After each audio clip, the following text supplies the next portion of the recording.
बुझिल संगात एते बड़ जंगल रे तमे क्या जानी मोर निजर तमे नथिले मो पिला छुआ केपेठो भासी जांतनी तम भली बंधुटी थिबारु मु केते विपद आपदरु रक्षा पाइछि सतरे तम ऋण मु केबे भी सुझी परिबिनी। अरे सेमिति कोन कहउछ संगात सेमिति कोन कहउछ तमे मोर बंधु बंधु भाबरे मु तुमको जहा साहाय्य करिछि मात्र सेतरे पुनी ऋणी हेबा कथा आसिला कुआडू ये तो मोर कर्तव्य से कथा कहले हबो केते किए तो मोर सांग बोली देखै हे पुणी मते ठकी देइचंती मु निरीह जीवटी बोली से मानको चालाकी बुझी पारेनी काई तमे तो मते केबे भी ठकी ना।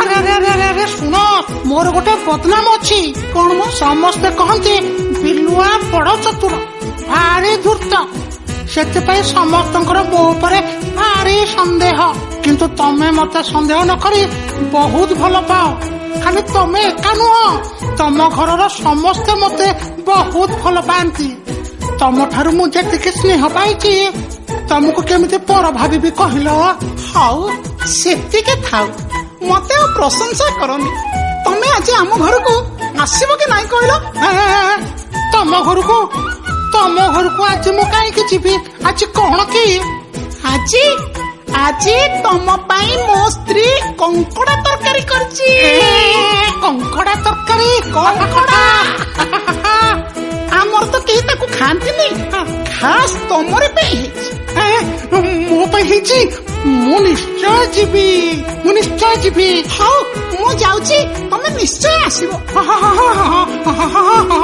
मु निश्चय जीवी मोर गोटे दिटा काम अछि ताकू सार दे मु तम घर के पहुंची जीवी जाउची ओके हो ओके हो ओके हो ओके हो ओके हो संगात तमे व्यस्त होनी संगातुनी संगात आसीजिबे तमे जमारू व्यस्त होनी आमे पूरा दी जन जाक एकाटे थिलु से मो आगुरु आसिले मते सीधा घर को आसबा कथा कहउथले आउ कुआडे कामरे चली गले कि एते डेरी हबा कथा तो नुह ताको कथा को तमे जानि न संगत ताको बोका तो दुनिया रे सारी चंती किए जदी को कामरे होता बतर डाकी नहीं थिबो ये परा घर पिला छुआ का कथा भूली जाई तारी संगे चली जाईथिबे ना किछि गोटे हेइथिबो ना नहले मते खाइबा को घर को डाकी संगात एते रात जाए बाहर रही न थांते से सब बोले एमितिया परा का कथा सुनिबे निज स्त्री पिला का कथा ताकर खियाल न थाए एई तो संगात आसिलेनी जाओ संगातुनी जाओ एका संगरे समस्त को पाई बाढ़ी दियो एकाटी बसी खाइबा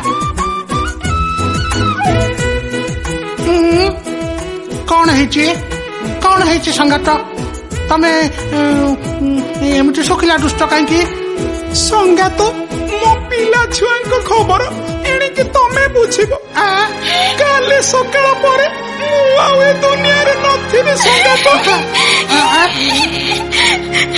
तमे एमिति अमगळ कथा कहनी काहे के कहउछ संगात एमिति अमगळ कथा मु शपथ करी आसी कथा देई आसीची कथा देइछ काहा को कथा देइछ तम संगरे कथा सारी मु फिरुथिली बाटरे सिंह हाबुडे पड़ी गली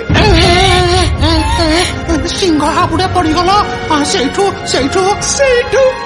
मते देखि तार खाइबा को इच्छा हैला मते से संगे संगे खाइदबो बोली कहउथिला हेले मु ताको नेहुरा हे घरे समस्त को शेष देखा कर जीवा को आसी सिंह पाखरे मु सत्य करिछि सकाळ को ता पाखकु फेरी जीबी नहीं तमे समित कहनी तुमको मुझे सिंह पाखकु पठे करिनी नकले से कहिछि मो समेत तम समस्त को आहार करिबो संगात सिंह तो बनर राजा सी रागिले ता कबळरू आमे कोन रक्षा पाई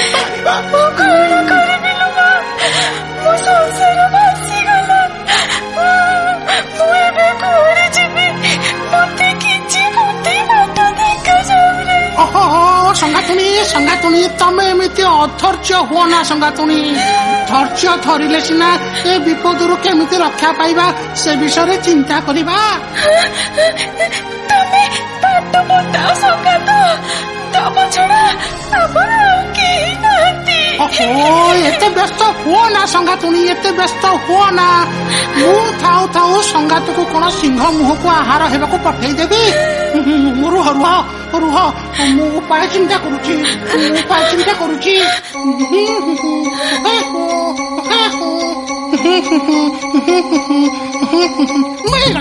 ମିଳିଗଲା।